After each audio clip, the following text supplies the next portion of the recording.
Hello everyone, I am Rishabh Singh and I welcome you all on study IQ pieces platform.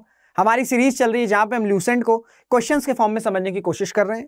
सिर्फ questions ही नहीं, सिर्फ facts ही नहीं, साथ ही साथ हम जितने भी कॉन्सेप्ट्स हैं पॉलिटी के उनको भी समझने की कोशिश कर रहे हैं। और ऑब्जेक्टिव यही है कि जब ये सीरीज कंप्लीट हो तो आपके फैक्ट्स के साथ साथ आपके कॉन्सेप्ट्स भी बहुत ज्यादा क्लियर हो जाए, बहुत ज्यादा इंप्रूव हो जाए। क्योंकि अगर हम एग्जाम्स की बात करें, चाहे वो यूपीएससी हो, चाहे वो कोई भी स्टेट PSC हो, फैक्ट्स और कॉन्सेप्ट दोनों उतने ज्यादा जरूरी हैं, उतने ही ज्यादा जरूरी हैं। क्योंकि प्रीलिम्स में बहुत ज्यादा ऐसे क्वेश्चंस आने लग गए हैं आजकल। यूपीएससी के साथ साथ कई ऐसे स्टेट PSCs हैं जिसमें आपका कॉन्सेप्ट यूज करके आपको क्वेश्चन सॉल्व करना पड़ेगा। सिर्फ फैक्ट से ही नहीं होगा और सिर्फ कॉन्सेप्ट भी नहीं होगा, तो दोनों का मिक्स बहुत ज्यादा जरूरी है और वही हमारी सीरीज का ऑब्जेक्टिव भी है। तो आइए फिर इस वीडियो को स्टार्ट करते हैं हमारे पहले क्वेश्चन से। ऑब्जेक्टिव आपको पता ही है कि इस सीरीज का ऑब्जेक्टिव क्या है, कि हम क्वेश्चंस को समझ रहे हैं, क्वेश्चंस में हम जो भी फैक्ट्स हैं उसको भी देखते हैं और जहां इंपॉर्टेंट कंसेप्ट है उसको भी बहुत इजी लैंग्वेज में समझने की कोशिश करते हैं। बहुत ही इंपॉर्टेंट, जितने भी इंपॉर्टेंट कॉन्सेप्ट्स हैं वो हम समझ चुके हैं। क्योंकि इस सीरीज के पहले जो वीडियोस है मैं आपको रिकमेंड करूंगा कि आप देखिएगा, क्योंकि उसमें काफी ज्यादा कंसेप्ट मैंने क्लियर कराए हैं। अगर आपने देखे हैं तो बहुत अच्छी बात है, अगर इनकेस नहीं देखा है तो जरूर देखिएगा। चलिए फिर आज की वीडियो स्टार्ट करते हैं पहले क्वेश्चन के साथ। पहला क्वेश्चन आसान सा क्वेश्चन है, पूछ रहा है Which provision relating to fundamental right is directly related to the exploitation of children? यानी कि बच्चों के शोषण के साथ बच्चों का शोषण ना हो, यह संविधान के किस आर्टिकल में दिया हुआ है? तो उसका आंसर है आपका आर्टिकल 24। आर्टिकल 24 की बात करें तो वो स्पेसिफिकली बोलता है कि चाइल्ड लेबर जो है वो इंडिया में बैन है। यानी कि आप जो देखते हैं, चाय की टपरी पे आप जाते होंगे या दुकान में जाते होंगे समोसे खाने, गुलाब जामुन खाने, वहाँ बहुत सारे छोटे छोटे बच्चे जो हैं वो एम्प्लॉय रहते हैं, तो वो अलाउड नहीं है। हालांकि चीजें होती हैं, पर अगर हम संविधान की बात करें तो चाइल्ड लेबर जो है वो पूरी तरीके से प्रोहिबिटेड है। और वो किस संविधान के किस आर्टिकल में दिया हुआ है? वो आर्टिकल 24 में है। अब मैं आपको एक होमवर्क दे रहा हूं, आप कमेंट करिएगा, जरूर से कमेंट करिएगा कि इंडिया में चाइल्ड लेबर की एज क्या मेंशन है। यानी कि संविधान में जो चाइल्ड लेबर है वो कितने उम्र से कम के लोग अलाउड नहीं, कितने उम्र से कम के बच्चों को अलाउड नहीं है कि वो एम्प्लॉय हो सके। ये आपको आंसर देना है, कमेंट में जरूर बताइएगा। आसान सा है, अगर नहीं होगा तो मैं आपको नेक्स्ट वीडियो के पहले स्टार्टिंग में मैं आपको बता दूंगा। पर जरूर से कोशिश करिएगा, अटेम्प्ट करिएगा। क्योंकि देखिए क्या होता है ना, हर चीज आपको मिल जाए वो भी अच्छी चीज नहीं है। आपको थोड़ा सा जितना आप अपना एफर्ट करोगे ना तो आपको भी अच्छा लगेगा। क्योंकि आप जब कोई चीज ढूंढते हो, आपको देखिए इस सीरीज में कंसेप्ट, ये सारी चीजें आपको पता चल रही हैं, सब मैं आपको करा रहा हूं, फैक्ट्स भी करा रहा हूं, कंसेप्ट भी करा रहा हूं। पर जब आप एक बार खुद से कुछ भी एफर्ट करोगे ना तो और एडिशनल आपकी वो परसेप्शन बनती है। तो इसलिए मैं आपसे कह रहा हूं कि वो आंसर उसको जरूर से आप अटेम्प्ट करिएगा। आसान सा है, बहुत ज्यादा टेक्निकल नहीं है। दूसरा क्वेश्चन है, ये भी आसान सा क्वेश्चन है। एक लिस्ट दी हुई है, 2 लिस्ट दी गई है, आर्टिकल्स दिए गए हैं और कौन से आर्टिकल किसको सेटिस्फाई करते हैं वो आपको मार्क करना है। तो अगर हम आर्टिकल 14 की बात करें तो सबको पता है ये राइट टू इक्वालिटी कहता है।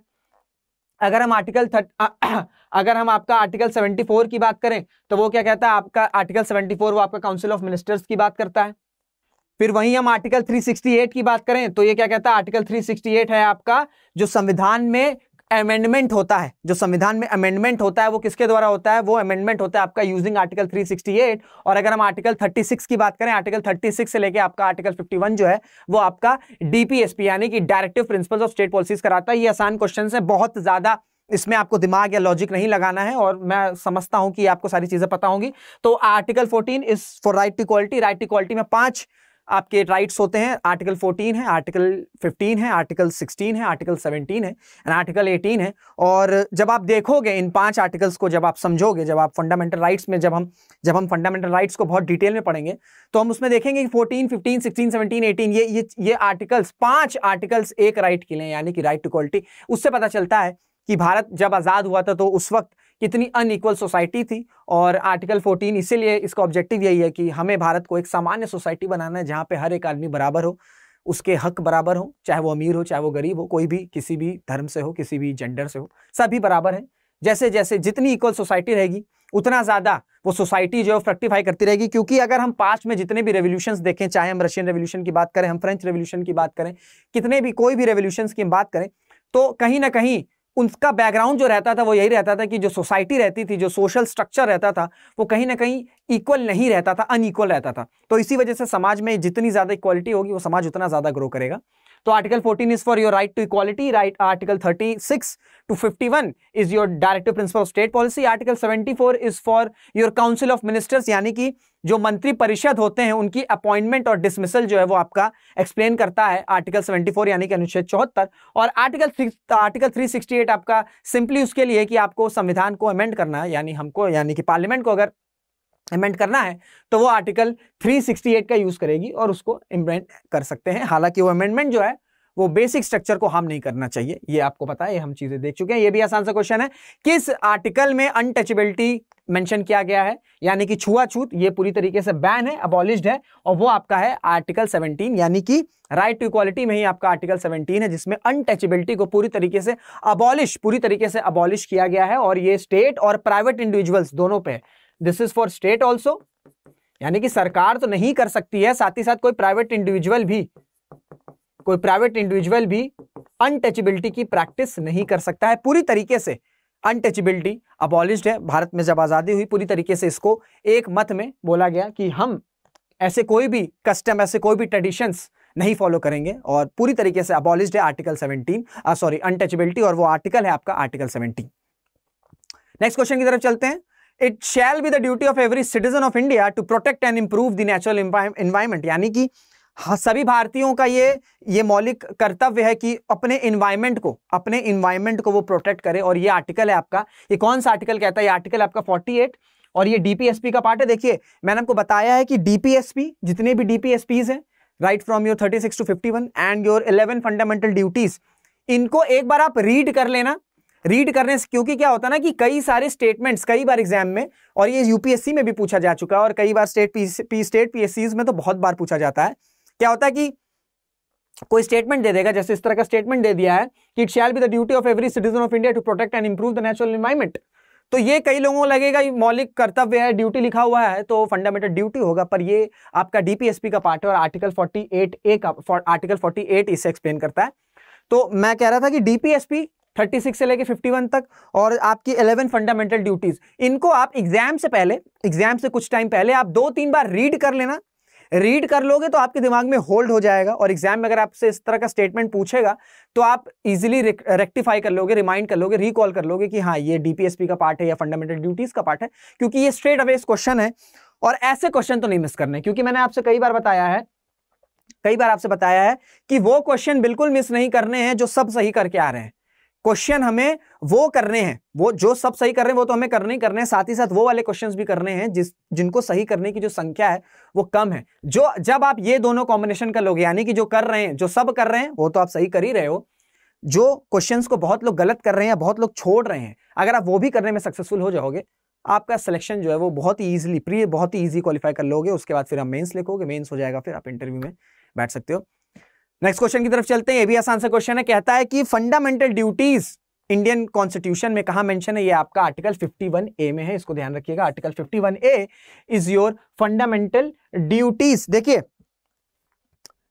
Fundamental rights and fundamental duties go hand in hand, मतलब कि संविधान ने, भारत ने हमें, हम सब को मौलिक अधिकार दिए हैं, हमारे सारे हकों को सुनिश्चित किया है, एड्रेस किया है कि हमें ये जो हमारे बेसिक मौलिक अधिकार है वो फुलफिल हो। उसके लिए जुडिशरी के पास पावर भी है कि वो हमारे गार्जियन है, जुडिशरी हमारे प्रोटेक्टर है फंडामेंटल राइट्स का।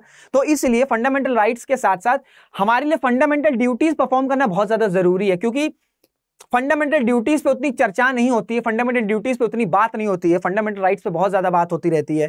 फंडामेंटल राइट्स बहुत ज्यादा इंपॉर्टेंट है। इक्वली टोटली मैं एग्री हूं कि fundamental right is very important for the society, but देश ने हमें, संविधान ने हमें दिया हमारे मौलिक अधिकार, हमें भी हमारे देश के लिए कुछ ना कुछ करना चाहिए। और वो हम कैसे कर सकते हैं? By practising our duty, by practising our fundamental duties, by practising our मौलिक ड्यूटीज। ठीक है, ये बहुत ज्यादा इंपॉर्टेंट है। इसलिए फंडामेंटल राइट्स के साथ साथ अपने फंडामेंटल ड्यूटीज को भी हो सके तो आप पढ़िए, समझिए, और अगर इंप्लीमेंट कर सकते हैं तो जरूर से करिए, क्योंकि दोनों बहुत ज्यादा इंपॉर्टेंट है। राइट्स भी बहुत ज्यादा इंपॉर्टेंट है, और हमारे जो कर्तव्य हैं, मौलिक कर्तव्य हैं, वो भी उतने ही ज्यादा इंपॉर्टेंट है। नेक्स्ट क्वेश्चन की तरफ चलते हैं। इसमें कह रहा है कि इंपीचमेंट, प्रेसिडेंट का इंपीचमेंट किस आर्टिकल से हो सकता है? तो इसका आंसर है सीधा इसका आंसर है आर्टिकल 61। ये सब थोड़े ऐसे आर्टिकल्स होते हैं जो बहुत ज्यादा आपको नहीं दिखते हैं, न्यूज में भी बहुत ज्यादा नहीं दिखते हैं, क्योंकि ऐसा नहीं होता ना कि इंपीचमेंट हो रहा है प्रेसिडेंट का आए दिन और आपको करंट अफेयर्स में पढ़ने को मिल रहा है। तो ये ऐसे आर्टिकल्स होते हैं जिसपे लोग ज्यादा ध्यान नहीं देते और एग्जाम में ऐसे आर्टिकल्स पूछ लेते हैं और फिर एग्जाम के कंफ्यूजन में या तो छोड़ देते हैं क्वेश्चन या तो गलत कर देते हैं। तो इस वजह से ऐसे क्वेश्चंस में रखा हूं। तो इंपीचमेंट, देखिए पहली बात तो प्रेसिडेंट के रिमूवल को इंपीचमेंट कहा जाता है। It's not removal of president, it is officially called the impeachment of the president. So president can be impeached using article 61। अब इसका प्रोसेस होता है, ऐसा नहीं कि बस एक दिन उठे पार्लियामेंट में, सो लोग आए एमपीज बैठे और कहे कि आज प्रेसिडेंट को इंपीच करना है, चलिए इंपीच करते हैं। ऐसा नहीं होता है, प्रॉपर इसका प्रोसीजर है। प्रोसीजर पहले समझिए। पहले तो ये होता है कि किसी भी हाउस के जो मेंबर्स हैं, और ये मैं ऐसा नहीं कह रहा हूं कि लोकसभा और राज्यसभा, कोई भी हाउस कह रहा हूं मैं, ठीक है। इस पे स्पेसिफिकली ध्यान दीजिएगा कि कोई भी हाउस के मेंबर है, चाहे वो राज्यसभा हो, चाहे वो राज्यसभा हो, चाहे वो लोकसभा हो। अब किसी मेंबर्स के लोगों को इंपीच करना है, चाहे वो राज्यसभा लोकसभा हो, तो पहले तो जो ये रेजोल्यूशन होगा, ये जो रेजोल्यूशन प्रेजेंट होगा कि प्रेसिडेंट को इंपीच करना है, इसको पास करने के लिए, मतलब इंपीचमेंट प्रोसेस को स्टार्ट करने से पहले ये प्रावधान को पास करना जरूरी है। जब ये प्रावधान, ये जो रेजोल्यूशन पास होगा, उसके बाद इंपीचमेंट प्रोसेस जो है वो स्टार्ट होता है। तो रेजोल्यूशन को पास करने के लिए आपका 1/4 मेंबर्स जो हैं, जिस हाउस में प्रेजेंट हो रहा है, इंपीचमेंट की बात की जा रही है, उसके 1/4 मेंबर्स ये पास करेंगे। और सेकंड कंडीशन ये है कि प्रेसिडेंट को 14 डेज का प्रायर नोटिस आप प्रोवाइड करोगे। प्रेसिडेंट को 14 डेज का प्रायर नोटिस प्रोवाइड होगा। उसके बाद जो है, जब ये रेजोल्यूशन पास हो गया, उसके बाद इंपीचमेंट प्रोसेस स्टार्ट होता है। जिस हाउस में इनिशिएट हुआ है, सबसे पहले वहां पे स्पेशल मेजॉरिटी के साथ आपका ये पास हो जाएगा। उसके बाद सेकंड हाउस में जाएगा। सेकंड हाउस कोई कमिटी या चार्जेस को फिर से देखेंगे, और जब सेकंड हाउस में बात जाएगी तो प्रेसिडेंट के पास भी ये ऑप्शन रहता है कि वो अपने आप को डिफेंड कर सके, यानी कि जो चार्जेस लगे हैं प्रेसिडेंट के इंपीचमेंट के प्रोसेस के पीछे, उसको बता सकते हैं प्रेसिडेंट, अपनी सफाई दे सकते हैं, अपने डिफेंस प्रॉपरली पेश कर सकते हैं। और अगर सेकंड हाउस को भी लगेगा कि ये जो चार्जेस हैं वो सही है, तो उसके बाद वहां से भी स्पेशल मेजॉरिटी से वो इंपीचमेंट पास हो जाएगा, और जैसे ही पास होगा, जो भारत के प्रेसिडेंट हैं वो इंपीच्ड हो जाएंगे।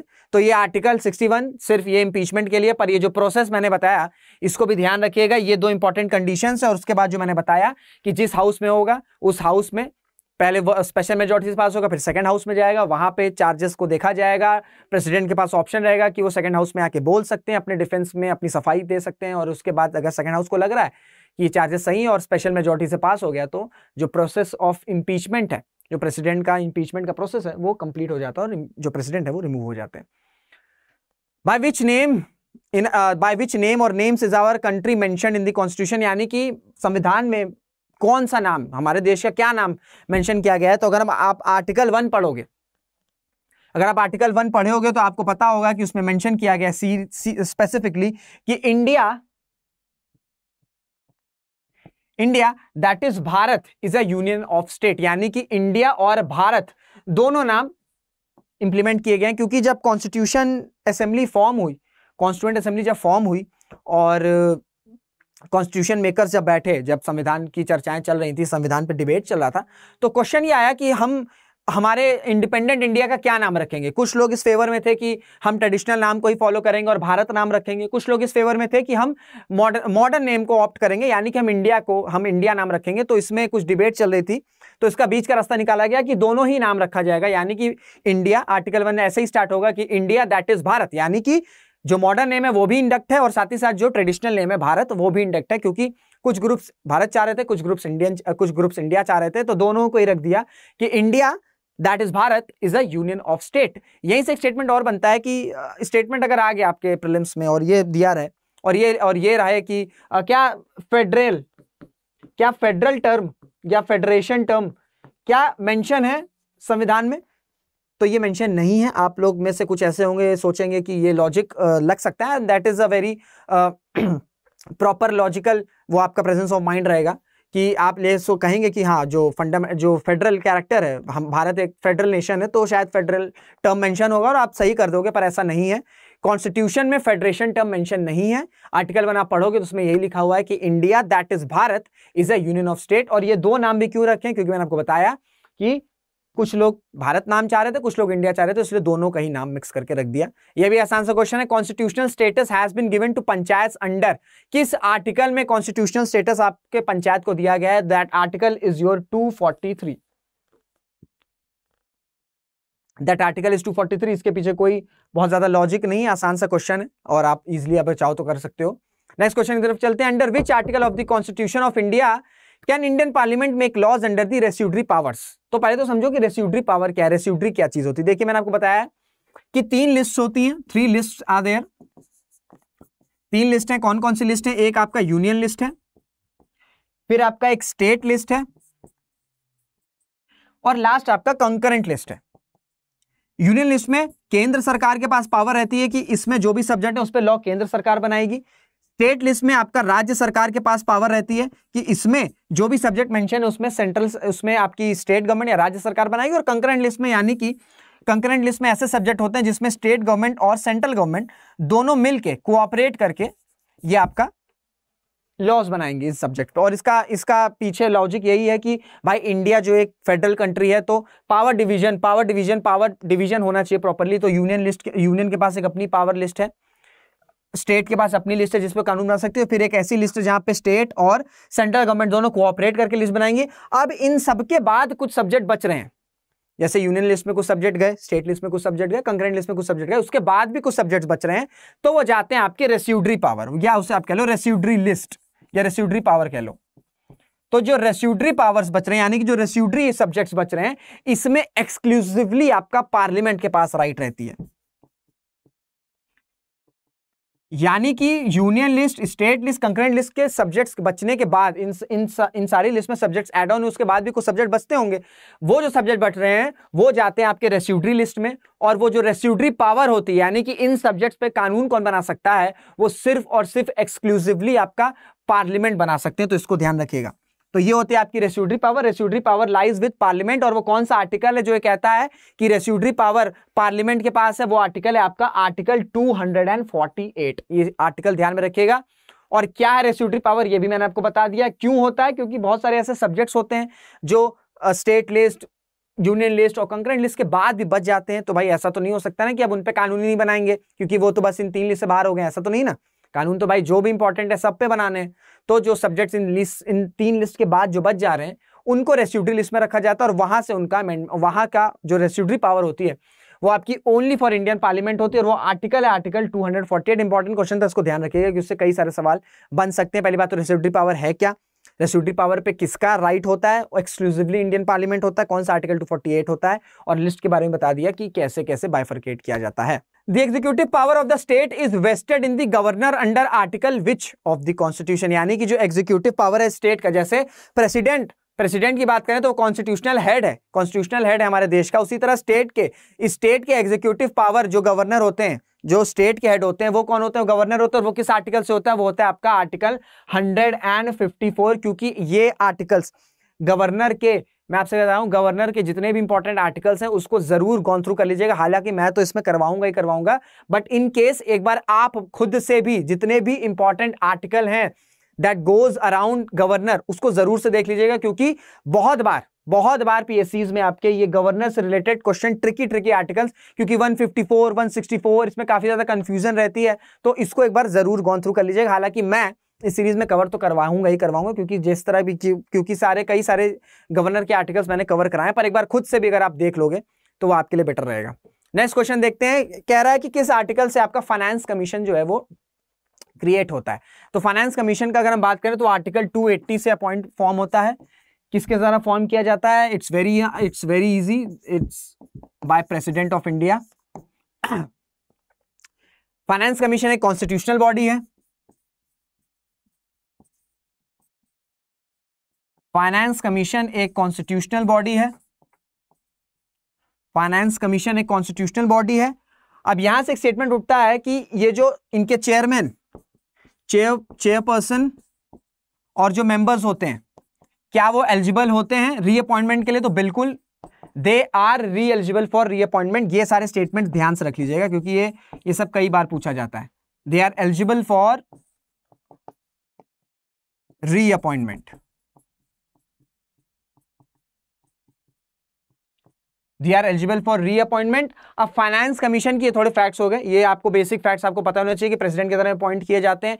टेन्योर भी आपका प्रेसिडेंट ही स्पेसिफाई करता है, कॉन्स्टिट्यूशनल बॉडी है। और जो मेंबर्स और चेयरपर्सन की बात करें तो ये री एलिजिबल होते हैं, यानी कि जो प्रीवियस आपके प्रेसिडेंट कमीशन में कोई सपोज करे चेयरमैन थे, वो शायद नेक्स्ट आपका फाइनेंस कमीशन में भी चेयरपर्सन या मेंबर्स हो सकते हैं। तो ये तो हो गया आपका बेसिक फैक्ट्स। अब ये क्वेश्चन है कि ये जो फाइनेंस कमीशन है फॉर्म क्यों किया जाता है। देखिए, इंडिया बहुत बड़ा कंट्री है, बहुत बड़ा देश है, सेंट्रल गवर्नमेंट है, स्टेट गवर्नमेंट है, तो इनके बीच में यानी कि स्टेट और सेंट्रल गवर्नमेंट के बीच में जो टैक्सेस आ रहे हैं, यानी कि हम और आप जो टैक्सेस दे रहे हैं भी, ऐसा नहीं कि सिर्फ इनडायरेक्ट टैक्सेस की बात करें, सॉरी, ऐसा नहीं कि सिर्फ डायरेक्ट टैक्सेस की बात हो रही है, इनडायरेक्ट टैक्सेस, जीएसटी, जितना जो भी चीजें आ रही हैं, जो भी टैक्सेस, जो रेवेन्यू, जो सरकार के पास रेवेन्यू आ रहा है, वो कैसे बट सकता है आपका सेंट्रल गवर्नमेंट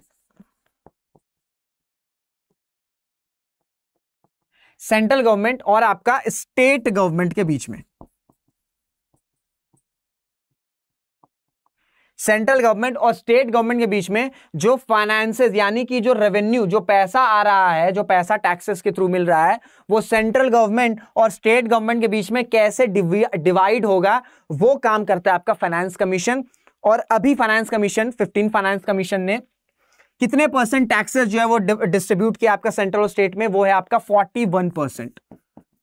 41% जो है वो आपका वर्टिकल डिस्ट्रीब्यूशन होगा सेंट्रल गवर्नमेंट और आपका स्टेट गवर्नमेंट के बीच में। तो जो बेसिक फैक्ट्स है वो मैंने आपको बता दिए। इसको ये नंबर ध्यान रखिएगा कि 41% नेक्स्ट प्रोसीड बताया गया है कि सेंट्रल और स्टेट गवर्नमेंट के बीच में होना चाहिए। और ऑब्जेक्टिव क्या रहता है फाइनेंस कमीशन के फॉर्म होने का? ऑब्जेक्टिव ये रहता है कि जो सरकार के पास टैक्सेस से पैसे आ रहे हैं, वो कैसे, वो जो पूल है वो कैसे डिवाइड होगा आपका सेंट्रल गवर्नमेंट और आपका स्टेट गवर्नमेंट के बीच में। तो ये बड़ा इंपॉर्टेंट बॉडी होती है फाइनेंस कमीशन, बहुत ज्यादा इंपॉर्टेंट होती है। तो इसके कुछ बेसिक फैक्ट्स बता दिए, और ऑब्जेक्टिव क्या है, क्यों फॉर्म होती है, ये भी मैंने आपको बता दिया। क्योंकि अगर हम बात करें फाइनेंशियल पावर की या फाइनेंशियल टसल की, वो बहुत ज्यादा होता है। क्योंकि और जब से जीएसटी आपका लागू हो गया तब से फाइनेंशियल बहुत इश्यूज हो रहे हैं। जैसे आप देखते होंगे कई सारे स्टेट्स हैं जो जीएसटी का अपने कलेक्शंस को कहते हैं कि नहीं हो पा रहे, हमें कलेक्शंस कम पड़ रहे हैं, फंड सेंटर से मांगते रहते हैं। और जो जीएसटी कंपनसेटरी फंड है उसको भी एक्सटेंड कराने की बात कर रहे हैं, क्योंकि जून 2022 में वो फंड एक्सटेंड हो गया, वो हो गया था, क्लोज हो गया था। तो कई सारे स्टेट्स ऐसे हैं वो कह रहे हैं कि सेंट्रल को जीएसटी कंपनसेशन फंड को आगे बढ़ाते रहना चाहिए। तो ये सारा बहुत इशू, एक फाइनेंशियल टसल चलता रहता है। तो इस वजह से फाइनेंस कमीशन बहुत ज्यादा जरूरी है। जो फाइनेंशियल हार्मोनी है, जो फाइनेंशियल बैलेंस है between central government and state government, so it's very important. Finance commission is very important in terms of that. Next question की तरफ चलते हैं। Which article of the constitution provides that shall be the endeavour of every state to provide adequate facility for instruction in mother tongue at the primary stage of education. यानी कि आपकी mother tongue होती है, mother tongue जो भी आपकी local भाषा है, ये स्टेट की ड्यूटी है कि प्राइमरी एजुकेशन, यानी कि प्राइमरी 5th तक की जो एजुकेशन है आपकी, वो आपके नेटिव लैंग्वेज, आपके मदर टंग में होनी चाहिए। ये संविधान के किस आर्टिकल, ये कौन सा आर्टिकल सिक्योर करता है? तो इसका आंसर है आपका आर्टिकल 350A। ये सब आर्टिकल्स बहुत ज्यादा डायरेक्ट क्वेश्चंस होते हैं और बहुत ज्यादा एग्जाम्स में पूछे जाते हैं। और ये सब आर्टिकल्स बहुत ज्यादा लोग मिस कर देते हैं, क्योंकि आर्टिकल 350 ये सब थोड़े बाद के आर्टिकल्स हैं, तो इस वजह से मैंने मेंशन किया गया है। और ये भी ज्यादा इंपॉर्टेंट है कि देखिए, मदर टंग में अगर आपको अपनी एजुकेशन प्राइमरी तक भी करो, तो आपको एक लोकल लैंग्वेज का भी आइडिया होना चाहिए, आपको अपने लोकल लैंग्वेजेस का भी आइडिया होना चाहिए। क्योंकि आप, मुझे नहीं पता कितने लोग इसमें फीफा देखते हैं, पर अगर आप फीफा देखते होगे, आप क्लब्स के मैचेस देखते होगे, जो फुटबॉल के क्लब्स के मैचेस होते हैं, तो जो भी, चाहे ब्राजील की बात करें, जो प्लेयर्स हैं, जो इंपॉर्टेंट प्लेयर्स हैं, वो अगर आप देखोगे जब मैच खत्म होता है तो प्रेजेंटेशन में वो अपनी लैंग्वेज में ही बात करते हैं। उनको नहीं ऐसा होता है कि हमको एक ऐसी लैंग्वेज बोलनी यूनिवर्सल, हमको इंग्लिश ही बोलनी टू अंडरस्टैंड, ताकि पूरा दुनिया समझ सके। नहीं, वो अपनी लैंग्वेज में ही बात करते हैं। तो इस वजह से मदर टंग इज बहुत ज्यादा इंपॉर्टेंट। हमें अपनी लैंग्वेज को, हमारी नेटिव लैंग्वेज, और इंडिया में तो इतनी सारी लैंग्वेजेस बोली जाती हैं, साउथ में डिफरेंट लैंग्वेजेस, नॉर्थ में डिफरेंट लैंग्वेजेस, ईस्ट में अलग लैंग्वेजेस, तो ट्राइबल लैंग्वेजेस, बहुत सारी languages, India is a heterogeneous society. तो अपनी लैंग्वेज को, अपनी मदर टंग को, अपनी लोकल लैंग्वेजेस को भी बोलना चाहिए। English is very important, English बहुत जरूरी है। पर ऐसा नहीं कि इंग्लिश ही आपका एक ऐसा स्टेटस सिंबल है कि आपको अगर इंग्लिश बोलना आता है तो यू आर वेरी गुड, आपको बहुत ज्यादा ज्ञान है, ऐसा कुछ नहीं है। और अपनी लैंग्वेज को काम करिए, इंग्लिश भी बोलिए, और जो भी आपकी स्थानीय लैंग्वेज है, लोकल लैंग्वेज है, मदर टंग है, उसको भी आप अपना फ्लरिश करते रहिए, बोलते रहिए। और एट टाइम्स कहीं अगर आपको कुछ मौका अच्छा मिला, कहीं आप कहीं प्रेजेंट हैं, तो आप इंग्लिश के साथ साथ अपनी लोकल लैंग्वेज को भी बोलिए, प्राउड कराइए। Very important, mother tongue is very important. तो ये सुनिश्चित करता है आर्टिकल, कॉन्स्टिट्यूशन के किस आर्टिकल के, वो आर्टिकल है आपका आर्टिकल 350A। नेक्स्ट क्वेश्चन की तरफ चलते हैं। फोर्थ शेड्यूल, ये भी आसान क्वेश्चन है। फोर्थ शेड्यूल जो आपका किससे रिलेटेड है, तो इसका आंसर है आपका it allocates seats to the council of states, यानी कि राज्यसभा की जो एलोकेशन ऑफ सीट्स होती हैं, जो राज्यसभा की एलोकेशन ऑफ सीट्स होती हैं, वो आपका फोर्थ शेड्यूल एक्सप्लेन करता है। राज्यसभा की एलोकेशन ऑफ सीट्स जो होती हैं वो आपकी राज्यसभा, ये सब बहुत डायरेक्ट क्वेश्चन है, इसमें कुछ ज्यादा टेक्निकलिटी नहीं है। यही मैं बोलूंगा, आपके जितने शेड्यूल हैं, जितने आपके 12 शेड्यूल मेंशन है, उसको एक बार आप रीड कर लीजिएगा, क्योंकि ऐसे डायरेक्ट क्वेश्चंस बहुत बार पूछे जाते हैं। फोर्थ शेड्यूल वाला क्वेश्चन आपका यूपीएससी प्रीलिम्स में भी पूछा गया, and that too I guess in 2020 और 2019 में ये डायरेक्ट क्वेश्चन आया था। तो ऐसा नहीं कि सिर्फ स्टेट पीएससीज में ही डायरेक्ट क्वेश्चन आते हैं, कभी कदार बहुत इजी क्वेश्चन भी आ जाते हैं। मैं आपसे वही कहूँ कि इजी क्वेश्चन तो बिल्कुल भी मिस नहीं करना, और ये सब बहुत ज्यादा इजी क्वेश्चन है।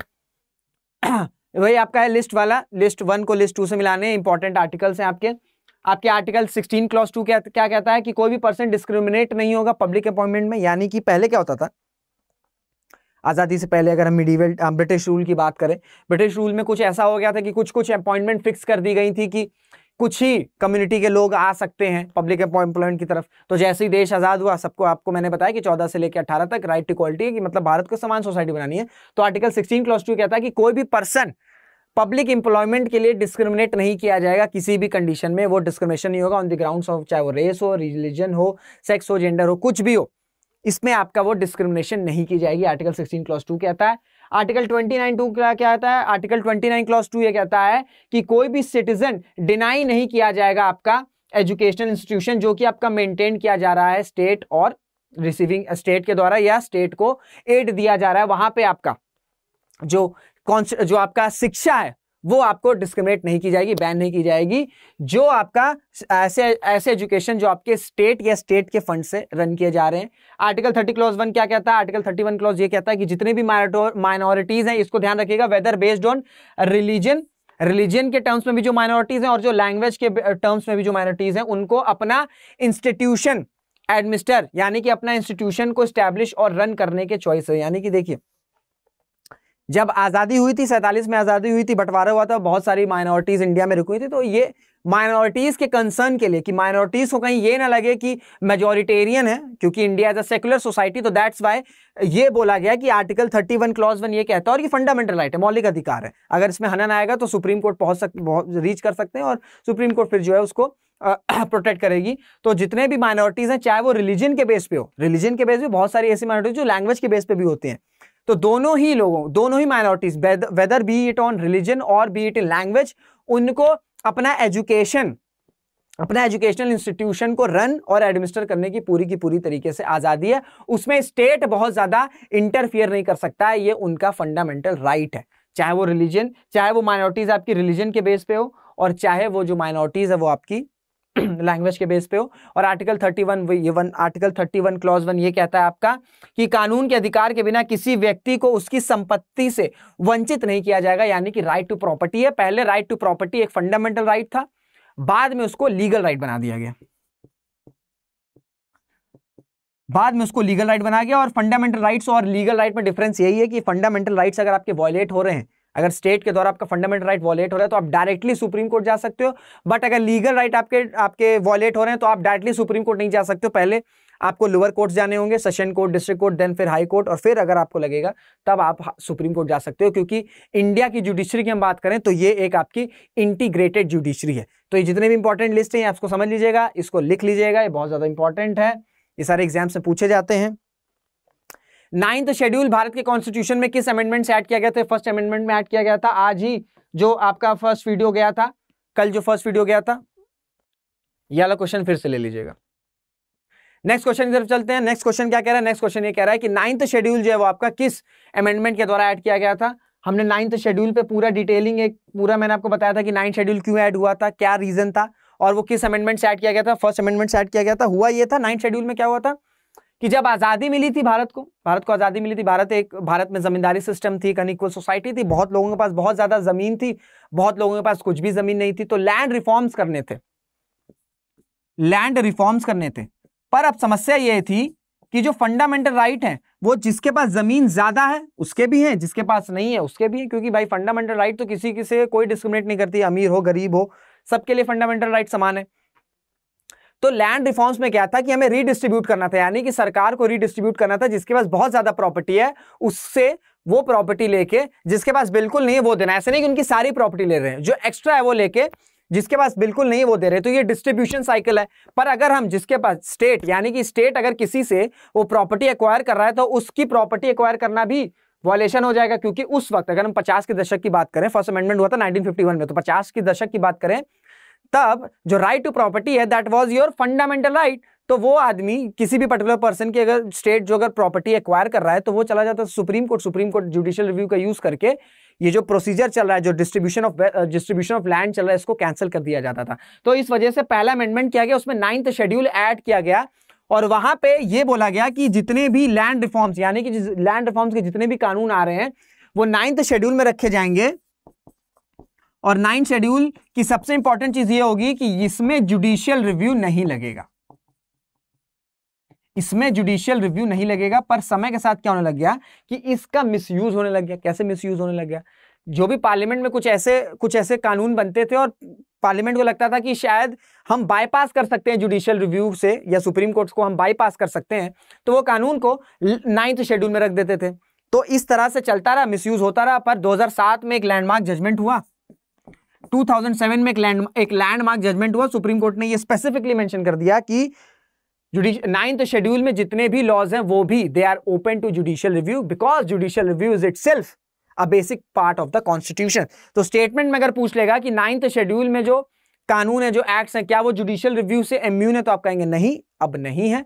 स्टार्टिंग में ये हुआ था, पर जैसे जैसे मिसयूज होने लगा, जैसे जैसे समय बढ़ा, मिसयूज हो रहा था, उसको देखते हुए आपका सुप्रीम कोर्ट ने 2007 में ये बोला, ये जजमेंट आया कि 9th शेड्यूल जो है वो आपका, उसमें जो लॉज बने हैं वो आपके जुडिशियल रिव्यू के कवर आते हैं, वो भी जुडिशियल रिव्यू के अंडर आते हैं, because judicial review is itself a part of the basic structure of the constitution. तो किस अमेंडमेंट से जोड़ा गया था? वो अमेंडमेंट था आपका फर्स्ट अमेंडमेंट, इसको ध्यान रखिएगा।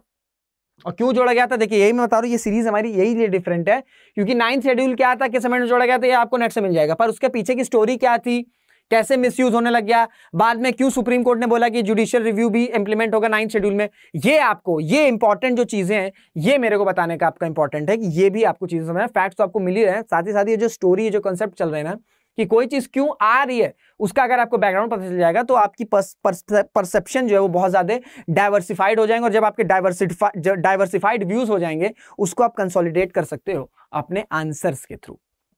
नेक्स्ट क्वेश्चन की तरफ चलते हैं। Which one of the following articles of the Indian Constitution provides that it shall be the duty of the Union to protect every state against external aggression and internal disturbance? यानी कि ये state की duty है कि हर एक नागरिक को protect करना है जब कोई एक्सटर्नल एग्रेशन हो रहा है, यानी कि कोई युद्ध हो रहा है, और इंटरनल अगर डिस्टर्बेंस हो रहा है। तो ये कौन सा आर्टिकल कहता है? ये आर्टिकल कहता है आपका आर्टिकल 355 स्ट्रेट अवे आर्टिकल। इसमें कोई बहुत ज्यादा कंसेप्ट नहीं है, बस इतना ध्यान रखिएगा। ये ऐसे आर्टिकल्स होते हैं जो बहुत ज्यादा नहीं आते हैं, थोड़ा स्टैटिक, बहुत ज्यादा इंपॉर्टेंट स्टैटिक के पोर्शंस होते हैं, बहुत ज्यादा आपको करंट में सब आर्टिकल्स नहीं दिखते हैं। तो इस वजह से ये सब आर्टिकल्स को भी आप ध्यान रखिए, क्योंकि ये सब स्ट्रेट अवे क्वेश्चंस है और ये सब स्ट्रेट अवे क्वेश्चंस पूछते हैं। तो आर्टिकल 355 ये कहता है कि स्टेट की ड्यूटी है कि वो यूनियन को प्रोटेक्ट करे किसी से भी, कोई बाहरी एग्रेशन हो रहा है या इंटरनल डिस्टर्बेंस हो रहा है उससे भी। वो कौन सा आर्टिकल कहता है? वो आर्टिकल कहता है आपका आर्टिकल 355। नेक्स्ट क्वेश्चन की तरफ चलते हैं। Which one of the following schedule of Indian constitution list the names of the state and specifies their territory? यानी कि भारतीय संविधान की निम्नलिखित में से कौन सी अनुसूची राज्यों के नाम और उनके क्षेत्रों का निर्देश करती है? यानी कि कौन सा ऐसा शेड्यूल है जो राज्यों के नाम और उनका जो एरिया है, जो टेरिटरी वो स्पेसिफाई करती है? वो है आपका फर्स्ट शेड्यूल। शेड्यूल्स को, सारे जितने भी शेड्यूल्स हैं उसको ध्यान में रखिएगा, फर्स्ट से लेकर 12 तक जितने भी शेड्यूल्स हैं उसको एक बार आप गॉन थ्रू कर लीजिएगा, क्योंकि ऐसे स्टेट क्वेश्चंस कई बार पूछे जाते हैं और ये डायरेक्ट क्वेश्चन है, इसमें कोई लॉजिक नहीं है, इसमें आपको ध्यान में रहना चाहिए, बहुत बेसिक सा क्वेश्चन है। नेक्स्ट क्वेश्चन की तरफ चलते हैं। ये इंपॉर्टेंट क्वेश्चन, इसको एक बार जरूर से देखिएगा। Under which of the following constitution amendment act 4 languages under the 8th schedule of the constitution of India added, यानी कि 4 लैंग्वेजेस जोड़ी गई थी। अब वो कौन सी 4 लैंग्वेजेस वो आपको कमेंट करके बताना है, मैं नहीं बताऊंगा। अमेंडमेंट बता रहा हूं मैं, कौन सी वो 4 लैंग्वेजेस हैं जो 8th शेड्यूल में ऐड करी गई थी, और वो अमेंडमेंट था आपका 92nd अमेंडमेंट। यानी कि 92nd अमेंडमेंट एक्ट हुआ, 92nd अमेंडमेंट हुआ, और उसमें 4 लैंग्वेजेस, 4 और लैंग्वेजेस जो है आपकी, 4 और लैंग्वेजेस जो है वो आपकी वो एड ऑन करी गई शेड्यूल 8 में। और जब ये लैंग्वेज जोड़ी गई, 4 लैंग्वेज जोड़ी गई, तो वो टोटल हो गया आपका 22 लैंग्वेजेस। तो यहां से क्वेश्चन बनता है कि अगर स्टेटमेंट में आ जाएगा आपके प्रिंस में कि राइट फ्रॉम द स्टार्ट, यानी कि जब शेड्यूल 8 बना था तब से क्या 22 लैंग्वेजेस हैं, तो 22 लैंग्वेजेस नहीं है। इनिशियली 22 लैंग्वेजेस, इनिशियली 22 से कम थी। बाद में जब 92nd अमेंडमेंट एक्ट हुआ और आपकी 4 लैंग्वेजेस जोड़ी गई, उसके बाद ये 22 लैंग्वेजेस हो गई। तो आपको कमेंट करके बताना है कि वो कौन सी 4 लैंग्वेजेस थी जो आपका 92nd अमेंडमेंट के थ्रू ऐड हुई थी 8th शेड्यूल में, और वो नंबर फिर इवेंचुअली 22 हो गया था। इसको जरूर से बताइएगा। The schedule of the Constitution of India contains special provision for the administration and control of schedule areas in several states. schedule areas का कंट्रोल जो है वो किस शेड्यूल में है, वो आपका मेंशन है 5th शेड्यूल में। किस शेड्यूल में मेंशन है आपका, वो है आपका 5th शेड्यूल में मेंशन है। किसमें मेंशन है आपका, वो है आपका 5th शेड्यूल में। यानी कि जो 5th शेड्यूल है वो आपका शेड्यूल एरियाज के लिए, शेड्यूल एरियाज के कंट्रोल के एडमिनिस्ट्रेशन के लिए काम करने, वो कौन सा शेड्यूल बनाया गया है, कौन सी अनुसूची है वो अनुसूची आपकी 5th शेड्यूल में। अब देखिए 5th शेड्यूल और 6th schedule, 5th schedule, 6th schedule, ये दोनों शेड्यूल जो है, ये दोनों शेड्यूल फॉर्म किए गए हैं आपके, ये बनाए गए हैं आपके ट्राइबल, जो ट्राइबल कल्चर है भारत का, जो ट्राइबल कल्चर है वो भारत को, उसको इंटैक्ट करने के लिए बनाया गया। क्योंकि देखिए जब भारत आजाद हुआ तो ट्राइबल इंटीग्रेशन पॉलिसी जो है वो अपनाई गई थी। यानी कि जो ट्राइब्स हैं, क्योंकि भारत में बहुत ज्यादा ट्राइब्स हैं, ट्राइबल कल्चर है, तो जो ट्राइब्स की पॉलिसीज हैं, जो ट्राइब्स हैं, शेड्यूल ट्राइब्स हैं, उनको इंटीग्रेट करना है मेनलैंड इंडिया में। क्योंकि अगर हम चाइना की बात करें, चाइना ने तो अपने ये जो ट्राइबल पॉपुलेशन थी उनकी पूरी कल्चर और स्क्रिप्ट और लैंग्वेज उसको पूरा ध्वस्त कर दिया। पर इंडिया ने क्या, कौन सी पॉलिसी ऑप्ट करी थी, tribal integration policy. India opted for tribal integration policy, tribal integration policy. यानी कि जो ट्राइब्स के कल्चर हैं उनको इंटैक्ट करना है, उनको एक साथ लाना है मेनलैंड इंडिया से, मेनलैंड इंडिया में। तो इस वजह से 5th शेड्यूल और 6th शेड्यूल जो है वो बनाया गया था। ऑब्जेक्टिव यही था कि जो ट्राइबल कल्चर है, जो ट्राइबल लैंग्वेज है, जो ट्राइबल स्क्रिप्ट है, उसे कंजर्व करना है, उसको जो उनकी जो कल्चर वैल्यूज हैं, जो कल्चर एथोस हैं, उसको कंजर्व करना है, उनको मेनलैंड में इंटैक्ट करना है। उनको ये नहीं फील होने देना है कि इंडिया में इंडिया अलग है, इंडिया की एक अलग पार्ट है, और जो इनका एक ट्राइबल कल्चर है वो एक अलग है, तो उसे इंटीग्रेट करना। इस वजह से ट्राइबल इंटीग्रेशन पॉलिसी को अपनाया गया था जब हमारे कॉन्स्टिट्यूशन मेकर्स ने, जब कॉन्स्टिट्यूशन फ्रेम हुआ था, तो उसके रिगार्डिंग आपका 5th शेड्यूल और 6th शेड्यूल जो है वो फॉर्म किया गया था। अब 5th शेड्यूल जो है, 5th शेड्यूल जो नॉर्थ ईस्टर्न एरिया में, जो नॉर्थ ईस्ट इंडिया है, नॉर्थ ईस्ट इंडिया में अगर हम बात करें, नॉर्थ ईस्ट इंडिया में जो ट्राइबल कल्चर है उसको स्पेसिफिकली आपका मेंशन है 6th शेड्यूल में। यानी कि अगर स्टेटमेंट आ जाएगा कि 6th schedule is specifically for north eastern या tribes of the north eastern states या नॉर्थ ईस्टर्न इंडियन स्टेट्स, तो वो बिल्कुल सही है। यानी कि 6th शेड्यूल आपका नॉर्थ ईस्ट स्टेट के लिए, नॉर्थ ईस्ट स्टेट्स, ठीक है, जो नॉर्थ ईस्ट में ट्राइबल कल्चर है उनके लिए स्पेसिफिकली आपका 6th शेड्यूल मेंशन किया गया है। वहीं जो ट्राइबल एरियाज हैं या जो ट्राइबल पॉपुलेशन है, जो आपका नॉर्थ ईस्ट के अलावा और डिफरेंट इंडिया में जो भी एरियाज में है, चाहे छत्तीसगढ़ की बात कर लें, झारखंड की बात कर लें, एमपी की बात कर लें, जितना भी, सो मेनी, वो उनका जाता है 5th शेड्यूल में। तो 5th और 6th शेड्यूल में बेसिक डिफरेंस ये है आपका कि जो नॉर्थ ईस्ट की अगर बात करें, वहां के जो ट्राइबल्स हैं, जो वहां की ट्राइबल पॉपुलेशन है, उनके लिए 6th शेड्यूल बनाया गया है, फॉर्म किया गया है।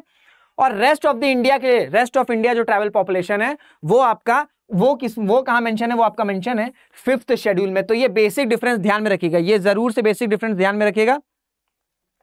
अब क्वेश्चन एक और बनता है कि 6th शेड्यूल में कितने स्टेट्स हैं। अगर हम 6th शेड्यूल की बात करें तो कितने स्टेट हैं 6th शेड्यूल में? आपके 4 स्टेट्स आते हैं। आपका आसाम है, मेघालय है, त्रिपुरा है और मिजोरम है। तो ये चीज ध्यान रखिएगा, ये चारों स्टेट्स के नाम ध्यान में रखिएगा, क्योंकि कई बार पूछा जाता है कौन कौन से स्टेट हैं। आसाम है, मेघालय है, त्रिपुरा है और मिजोरम है। तो 6th शेड्यूल और 5th शेड्यूल में क्या डिफरेंस है समझ में आ गया। 6th शेड्यूल जो नॉर्थ ईस्टर्न ट्राइबल पॉपुलेशन है उनके लिए स्पेसिफिकली है आपका 6th शेड्यूल। 6th शेड्यूल में 4 स्टेट्स हैं, 4 राज्य हैं भारत के, आसाम है, मेघालय, त्रिपुरा है, मिजोरम है। 5th शेड्यूल की वही बात करें तो 5th शेड्यूल आपका जो रेस्ट ऑफ यानी कि नॉर्थ ईस्ट के अलावा जितनी भी राज्य हैं उनमें जो ट्राइबल पॉपुलेशन है उनका एडमिनिस्ट्रेशन और जो कंट्रोल है वो आपका 5th शेड्यूल से किया जाएगा। इसी वजह से लद्दाख का जो इशू चल रहा है, अभी लद्दाख में प्रोटेस्ट हो रहे हैं, आपने सुना होगा लद्दाख में प्रोटेस्ट हो रहे हैं। और लद्दाख के लोकल लोगों की ये डिमांड है कि लद्दाख को 6th शेड्यूल में, पहली बात तो लद्दाख को स्टेटहुड दो, राज्य बनाओ और उसको फिर ऐड कर दो 6th शेड्यूल में। पर 6th शेड्यूल अगर हम बात करें कॉन्स्टिट्यूशन में स्पेसिफिकली बोला गया है कि जो नॉर्थ ईस्टर्न ट्राइबल पॉपुलेशन है उनके लिए स्पेसिफिकली आपका 6th शेड्यूल है। तो इसी वजह से टसल चल रहा है सेंट्रल गवर्नमेंट और लद्दाख की जो लोकल पॉपुलेशन है, और ये बहुत ही ज्यादा सेंसिटिव इशू है।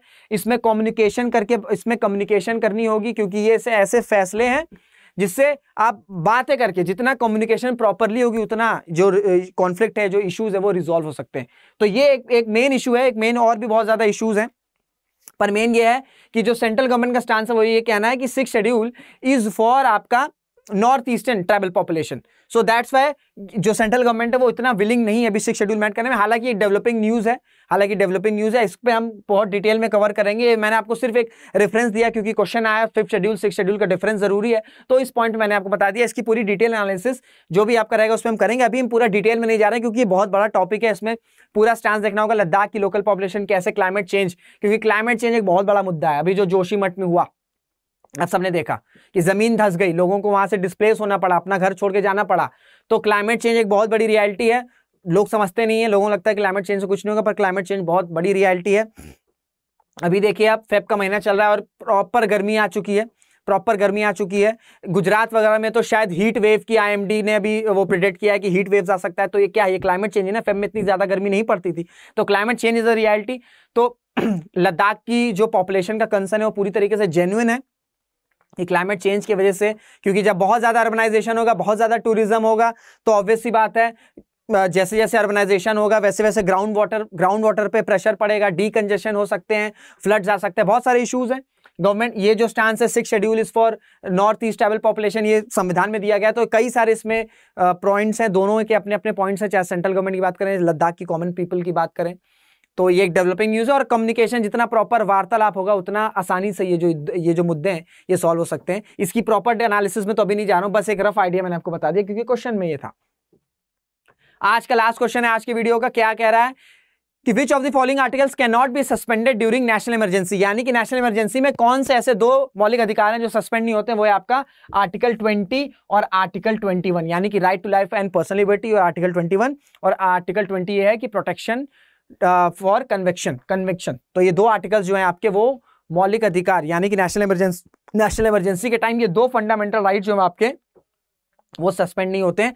अगर स्टेटमेंट पूछ लेगा कि ड्यूरिंग नेशनल इमरजेंसी सारे फंडामेंटल राइट्स क्या सस्पेंड कर दिए जाते हैं, तो आप कहेंगे नहीं, आर्टिकल 20 और आर्टिकल 21 जो है ये आपका वॉलेट नहीं, ये आपके सस्पेंड नहीं होते हैं। ये दोनों आर्टिकल जो आपके ड्यूरिंग नेशनल इमरजेंसी भी ये आपके रनिंग रहते हैं, यानी कि इनको सस्पेंड नहीं किया जाता, इनको याद में रखिएगा। ये था आज की वीडियो का लास्ट क्वेश्चन। उम्मीद करता हूं कि आपको ये वीडियो जो मैंने बताया इसमें मैंने आपको शेड्यूल के बारे में, जो 5th शेड्यूल और 6th शेड्यूल का डिफरेंस बताया, वो आप उम्मीद करता हूं आपको समझ में आया होगा।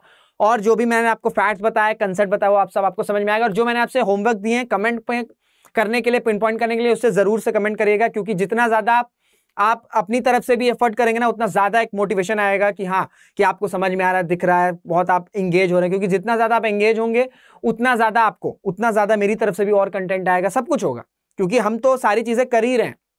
पर आप जितना इन्वॉल्व होगे ना, जितना ज्यादा आप इन्वॉल्व होगे वो उतना आपके लिए अच्छा है। तो उम्मीद करता हूं आपको सारी चीजें समझ में आएंगी। आपसे मुलाकात करेंगे अब इस सीरीज के नेक्स्ट वीडियो में। तब तक ना ध्यान रखिएगा, मेहनत करते रहेगा, खुश रहेगा। धन्यवाद। जय हिंद, जय भारत।